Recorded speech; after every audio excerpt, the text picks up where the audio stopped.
Hi, my name is Kendra Perkins, and you're watching the Thunder Inside.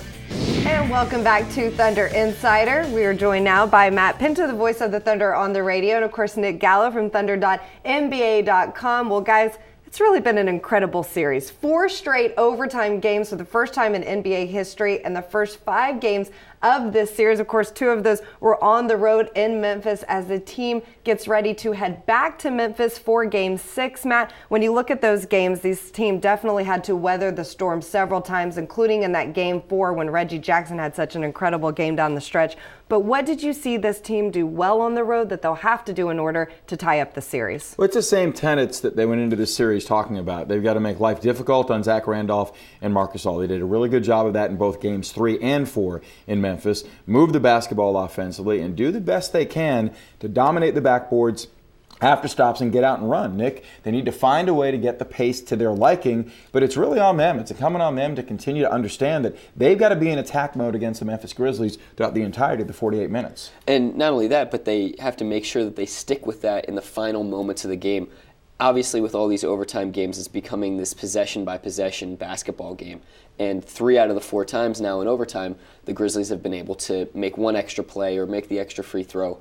And the Thunder needs to be able to do what it did in Game 4, which is get the stops that it needs and then play with pace and tempo in the half court, because you know the Grizzlies are going to get back and try to get them bogged down even late in overtime. Well, this series has definitely been a battle, a dogfight. It's been so many things. It's been emotional. You've had highs and lows, but one of the things from Game 4 that definitely stood out was the play of Reggie Jackson. Let's hear from his teammates on what Reggie was able to do in order to tie the series at that point at 2 games.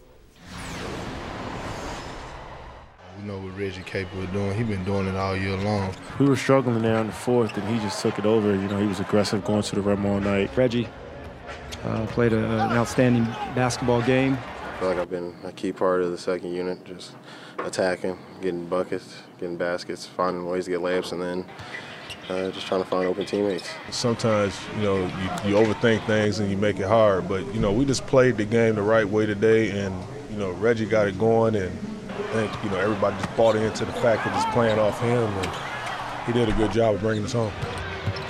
How about that? Jackson with a little bit of dipsy-doodle. He just told himself before the game that, just to be assertive. And defensively, he was good. Offensively, he attacked the defense and opened it up for everybody. So, we rode him all night, and he made huge, huge plays. I'm so proud of him. Teammates tell me just keep going. Just keep trusting, having fun. Go out there playing the game. Just continue to go out there with confidence. Each shot or each play is even a new play, and just continue to try to live in the moment. All you need to do is see one go in, and I thought he did that and made some big plays and down the stretch, and that's what we needed. He was able to attack and finish around the rim like he's done all year.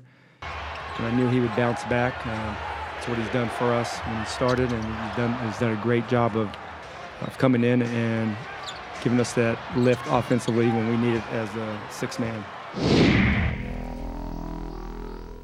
Well, Reggie Jackson, a career-high 32 points. He was 8 of 8 from the free throw line, had 17 of those in the 4th and overtime. He definitely stepped up when this team needed him. Lots of emotion after that game. Nick, what did you see from Reggie as far as, man, he sure seemed to grow up even more before our eyes? Well, it was wonderful to see Kevin Durant and Russell Westbrook trust him in that moment, and head coach Scott Brooks as well, trust him with the ball to initiate the offense and get things going. That created kind of that 3-headed monster that the Thunder likes to get with 3 different ball handlers. And what Reggie was doing so well is getting north-south. The whole Memphis defense is predicated on getting ball handlers to have to go east-west, not be able to get ahead of steam going towards the rim.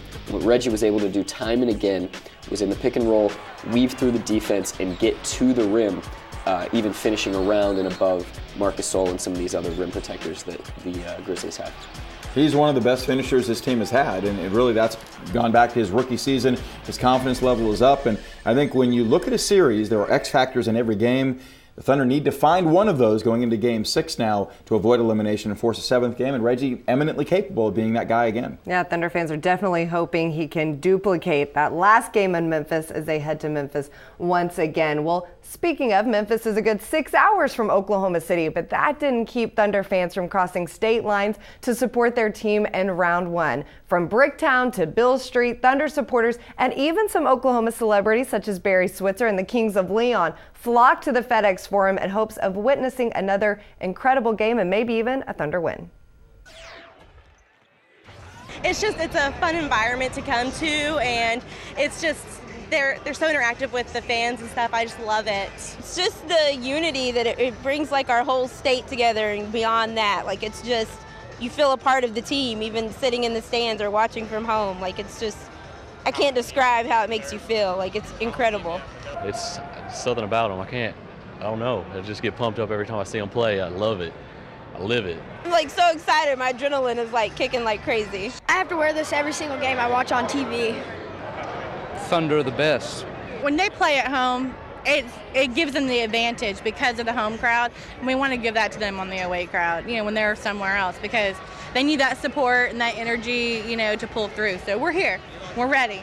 We're just so excited to be here. We came down we actually live west of Red Deer in Alberta, Canada. We still had snow on the ground, needed to get away, so we decided to come down here, but we're here for OKC. We love it. We love everything it represents. We love how they fight, just the Oklahoma fight. They got the Oklahoma fight in them. They represent us all well. I think that what they represent is phenomenal. They all are just upstanding guys, and I think that that is such a good representation of our state, too. So, and Fisher's coming. It's OKC, like there's nobody like them. I feel like that they need to know that we're here, that we're behind them 100%, that it's not just family and friends that are here, because they are like our family and friends. Go Thunder! Ahead on Thunder Insider. In regards to our identity, we know that's what wins us games. That's been the formula for us to have extended success and not periodic success.